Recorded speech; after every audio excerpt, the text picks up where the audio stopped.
sed non satiata. Bizarre déité, brune comme les nuits, au parfum mélangé de musc et de havane, œuvre de quelque hobby le Faust de la savane, sorcière au flanc d'ébène, enfant des noirs minuits.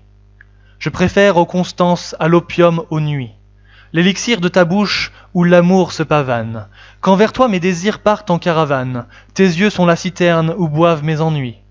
Par ces deux grands yeux noirs, soupiraux de ton âme, ô démon sans pitié, verse-moi moins de flamme, je ne suis pas le Styx pour t'embrasser 9 fois.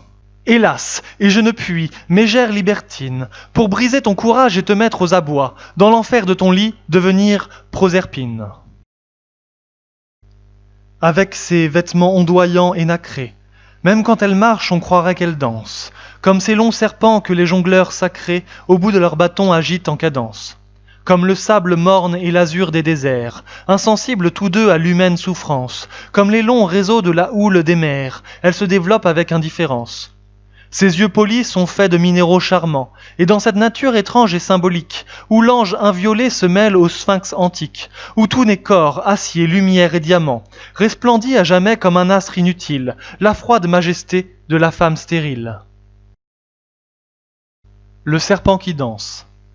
Que j'aime voir, chère indolente, de ton corps si beau, comme une étoffe vacillante, miroiter la peau.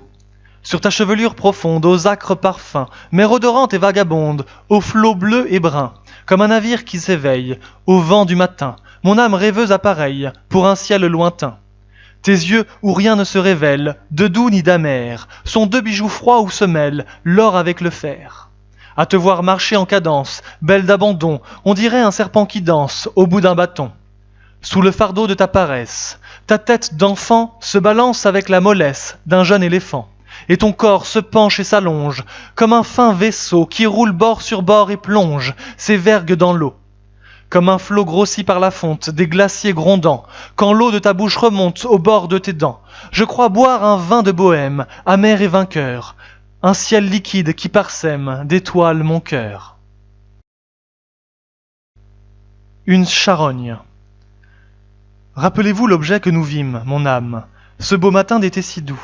Au détour d'un sentier, une charogne infâme, sur un lit semé de cailloux. Les jambes en l'air, comme une femme lubrique, brûlante et suant les poisons, ouvrait d'une façon nonchalante et cynique son ventre plein d'exhalaisons. Le soleil rayonnait sur cette pourriture, comme afin de la cuire à point, et de rendre au centuple à la grande nature tout ce qu'ensemble elle avait joint. Et le ciel regardait la carcasse superbe, comme une fleur s'épanouir.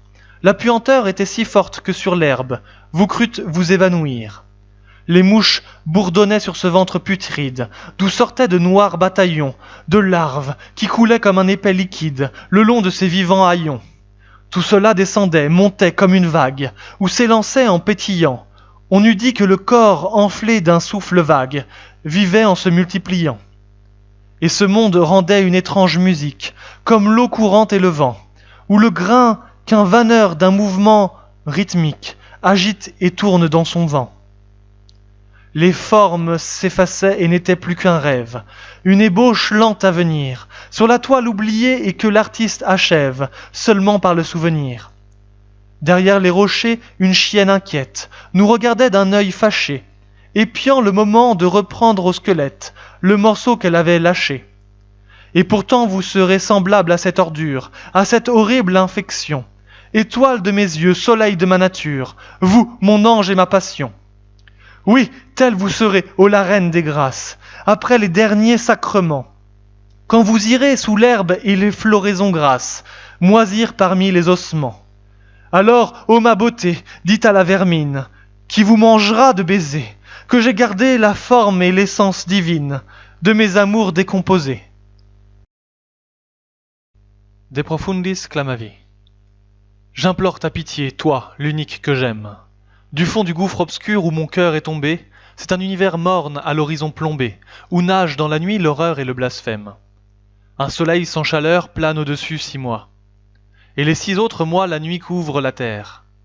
C'est un pays plus nu que la terre polaire, ni bête, ni ruisseau, ni verdure, ni bois. Or il n'est pas d'horreur au monde qui surpasse la froide cruauté de ce soleil de glace et cette immense nuit semblable au vieux chaos. Je jalouse le sort des plus vils animaux qui peuvent se plonger dans un sommeil stupide, tant l'écheveau du temps lentement se dévide.